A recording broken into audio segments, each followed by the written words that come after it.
Salve, salve, salve, meu jovem, minhas crianças do 7º ano, tudo bem com vocês? Aqui é o professor Levítico, com a graça de Deus, para mais uma manhã de estudo, para mais uma manhã de reflexão.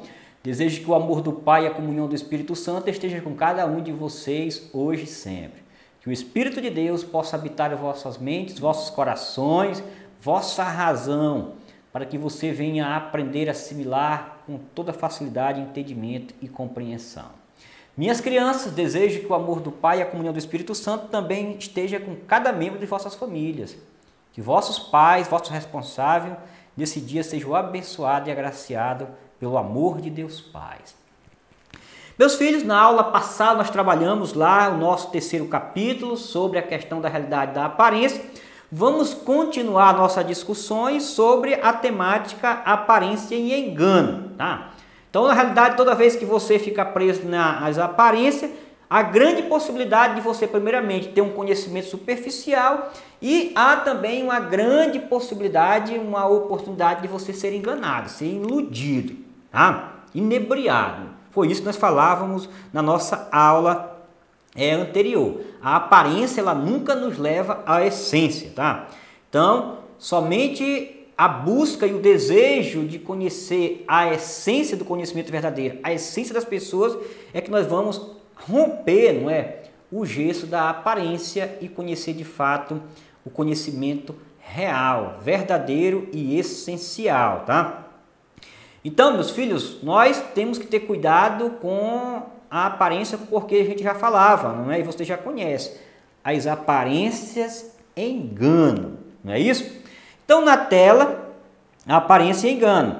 A aparência pode gerar observações parciais e assim levar-nos ao engano, principalmente se formos aceitas sem se considerarem outras fontes de observação, como a compreensão e o pensamento. Afinal, será que tudo é como parece ser? Então, aí, meus filhos, na reflexão divertida da página de vocês, do material da página 11, vocês vão encontrar uma imagem refletida como se fosse no espelho. Elas são inversas porque uma imagem, quando se reflete no espelho, elas são invertidas, não é isso? Quem não observou, quem não sabe disso, tenta fazer isso. Mas elas não são a mesma imagem. Elas têm aí, tá, 7 diferenças, e essas 7 diferenças você vai tentar encontrá-las, tá? Marcar e escrever aí nessa página quando vocês forem fazer. É um exercício prático para vocês compreender o que nós estamos falando no decorrer das nossas aulas até aqui, tá? Então, meu filho, a aula passada nós tratava lá sobre a aparência, não é? Que elas não nos revelam a essência, tá? O perigo de crermos apenas em um órgão de sentidos, tá? Se você for querer achar que tudo que seja real é somente aquilo que você vê, muito cuidado, seus olhos eles podem te enganar. Nós vamos ver mais adiante um texto que vai tratar sobre esse tema. Se você acredita somente naquilo que você toca, que você escuta, cuidado, tá? Se a gente tapar os seus olhos, mandar você pegar aí algum objeto, tentar identificar, você vai se enganar com o toque. Assim também como você se engana, não é? Como a gente deu o exemplo, a você falar com alguém no telefone sem conhecer e criar uma imagem dessa pessoa. Então, nunca podemos, não é? Fechar o raciocínio ou fechar um conhecimento simplesmente fazendo uso dos órgãos do sentido, principalmente por apenas um órgão de sentido. Foi isso? Então, meus filhos, hoje nós vamos trabalhar o texto da página de vocês 11, que trata sobre o mito da caverna. Um texto muito estudado, um texto clássico da obra do Platão, A República, e é um texto que você deve focar o seu estudo para entender, para compreender, para assimilar, para pôr no coração. Por isso o termo, não é, que muitas vezes a gente ignora, vocês têm que decorar, tá? Decorar é pôr no coração. Então, ponha no coração E não esqueça mais, lembra? Porque aí nós vamos pedir para vocês em prova algumas coisas, né, meu filho? Por exemplo, qual foi o livro que o texto foi escrito?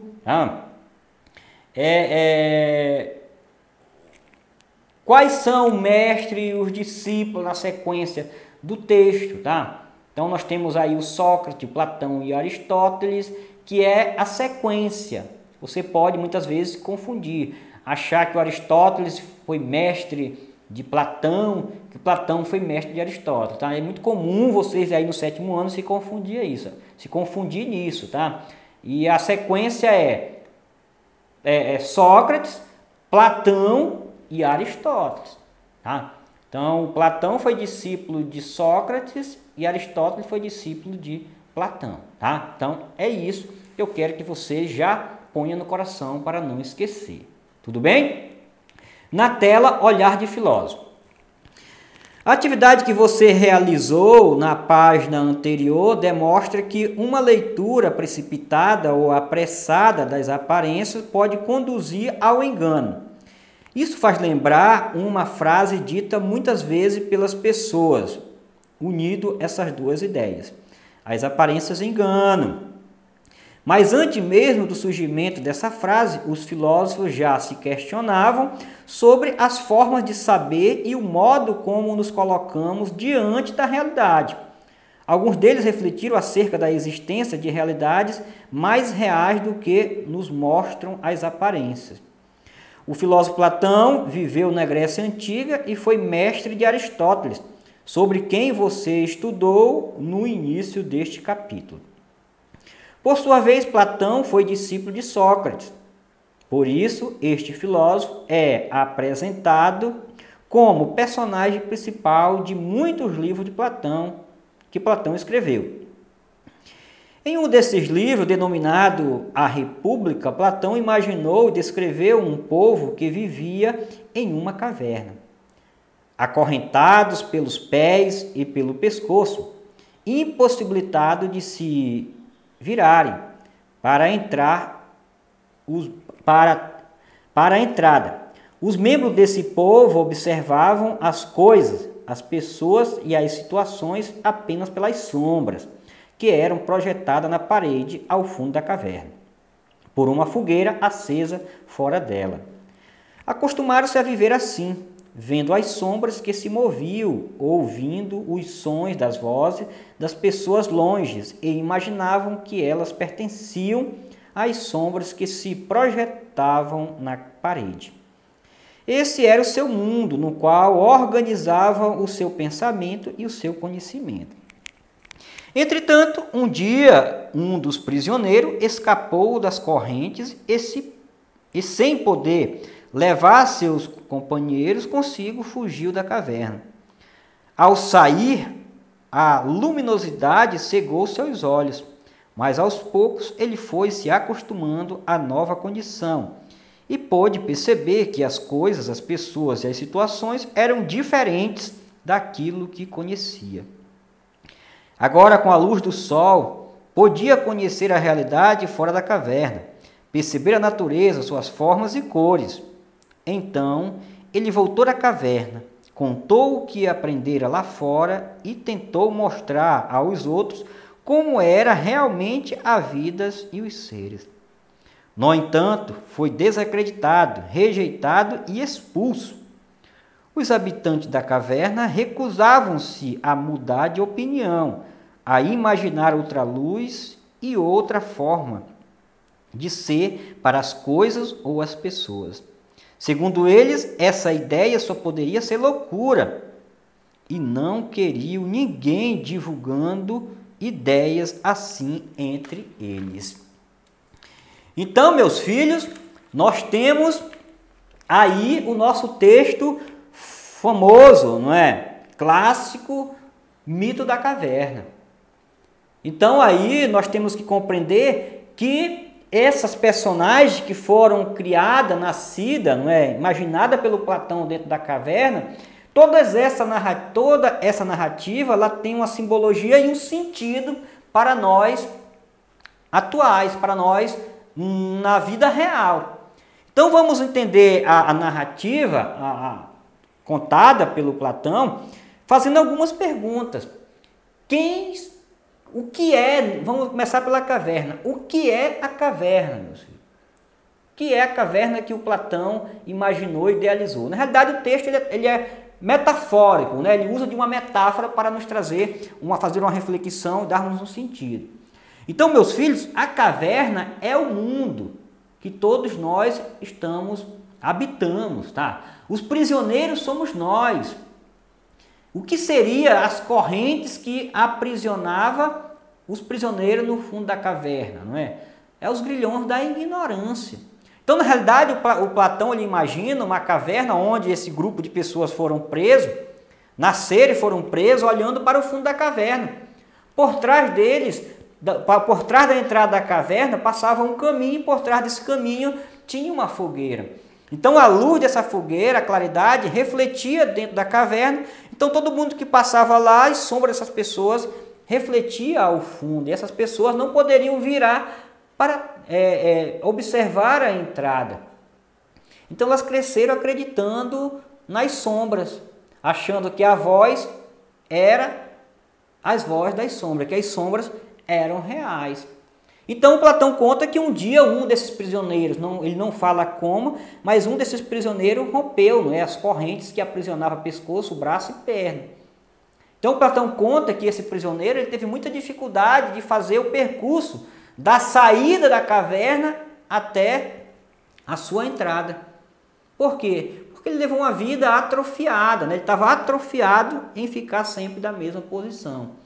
Mas com muita dificuldade ele chegou até a saída. E quando ele chega até a saída, ele tem um problema ainda maior do que a dificuldade da sua caminhada. A luz do sol ardeu os seus olhos, ele não pôde enxergar. Então ele ficou como cego.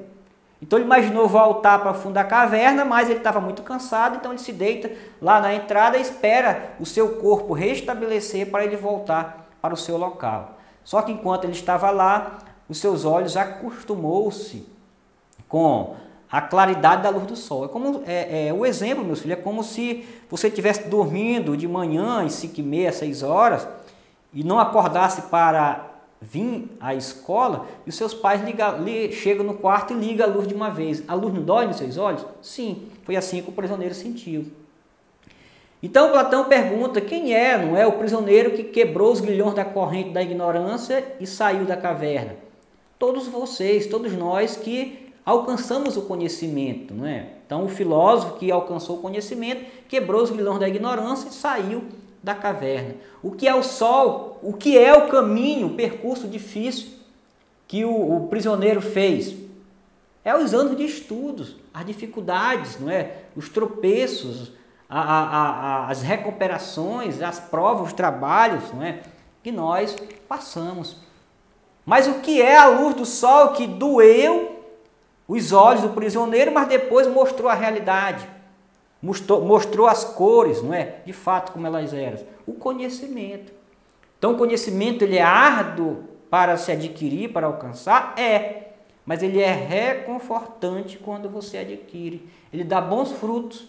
Não é à toa que o prisioneiro, coitado, né, fica maravilhado, encantado com a beleza do mundo lá fora, viu que teve uma vida toda vendo uma aparência pensando que é realidade, disse, não, eu vou voltar agora não para ficar na caverna, mas eu vou voltar para libertar os meus irmãos prisioneiros do mundo da ignorância, não é?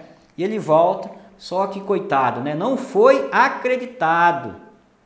Então ele insiste uma, insiste duas, e aí por aquela insistência eles acabam expulsando ele da comunidade da caverna, tá? E o Platão vai dizer, se ele voltar lá e continuar insistindo, eles vão acabar matando o prisioneiro. Ou melhor, o Platão diz matar o prisioneiro. Porque o Platão vai referir esse prisioneiro que foi morto ao seu mestre Sócrates.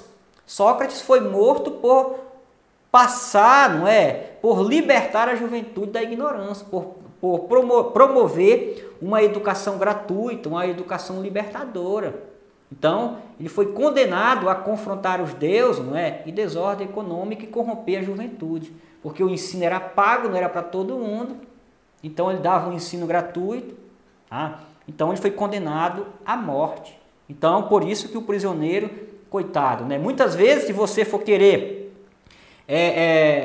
a pessoa que está presa no mundo da caverna, quando o professor começa a cobrar muito, ou quando o próprio colega começa a estudar, se dedicar no estudo, a gente começa a achar o colega um chato ou o professor um chato, porque é o nosso bem, quer o nosso bem. Foi assim que o Platão interpretou a vida do seu mestre Sócrates. Então, o texto do Mito da Caverna é um texto extraordinário para que a gente venha, pôr em prática a nossa dimensão transcendental da educação, do saber e do conhecimento, tá?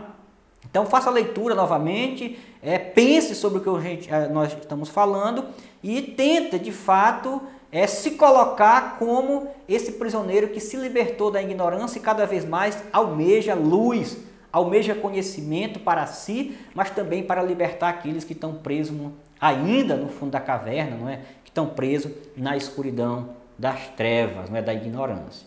Tudo bem?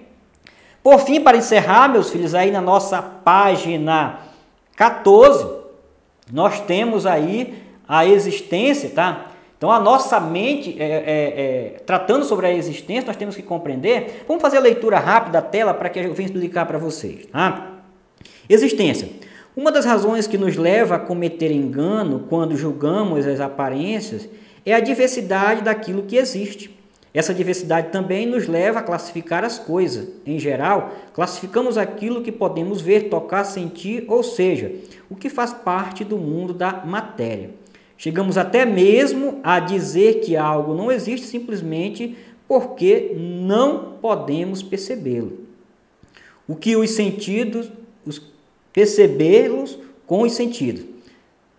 Será possível existir coisas que não percebemos ou percebemos coisas que não existimos? E aí embaixo nós temos aí o texto da conexão. O pintor belga René Magritte foi um dos maiores representantes de um movimento artístico contemporâneo denominado surrealismo. Esse movimento valorizou a libertação e o sonho na criação artística, sem exigir que as obras imitassem perfeitamente a realidade. Observe com atenção a imagem de uma obra produzida por Magritte há algumas décadas. Observe também o título dessa obra e reflita sobre ambos. Então, meus filhos, nós temos aí a obra pintada, desenhada, aparentemente uma maçã, mas ele tem um título intrigante, não é? Isto não é uma maçã. Então, meus filhos, juntando a nossa diversidade daquilo que existe e daquilo que não existe, mas nós acabamos, acreditar que existe, fazendo uma relação com a obra pintada pelo artista belga, nós temos algo interessante a se refletir, sabe? Tudo bem? Primeiro meus filhos, a nossa mente, o nosso pensamento, ele sofre as interferências das nossas emoções. Então, por exemplo, o que eu quero dizer para vocês se você vê algo, você acredita que algo existe, não é isso? Por isso que o autor brincou com a sua tela. Quando ele desenha uma imagem e diz, isso não é uma maçã. Então, se eu estivesse na sala e perguntasse, meus filhos, isso não é uma maçã. Vocês iam dizer, não, professor, isso é uma maçã sim. E se eu dissesse, e se isso for um mamão? Não é, professor, eu conheço uma maçã. Se eu falasse, meu filho, se isso for uma banana? Não é, tá doido, professor? Isso é uma maçã. Então, você ia morrer defendendo, dizendo que era uma maçã, e eu ia falar que isso não era uma maçã. Porque, na realidade, o que o autor quer dizer é que isso realmente não é uma maçã, mas, contudo, todavia, é uma pintura de uma maçã. É uma tela e não uma maçã. Tá? Então, ele joga com a nossa imaginação, com a nossa brincadeira, de uma forma de brincar, para que a gente entenda isso. Tá? Então, a nossa mente, gente, o nosso pensamento, ele sofre a interferência das nossas emoções, tá? Dos nossos órgãos do sentido. Por isso, você, se assistir um filme de terror, você vai ficar com medo, né? Você não vai nem lá na sua cozinha tomar uma água na geladeira porque escuta alguma coisa andar por lá, bater. Isso tudo são interferências das suas emoções. Então o que acontece? Quando o nosso pensamento, quando a nossa imaginação sofre as reações das nossas emoções, nós podemos até deixar, não é, de ver algo que existe. E podemos até ver algo que não existe. E a gente defender como se de fato isso existisse, como foi o caso da tela. Tudo bem? Beijo no coração de todos, fique com Deus e até a próxima, se Deus quiser. Shalom!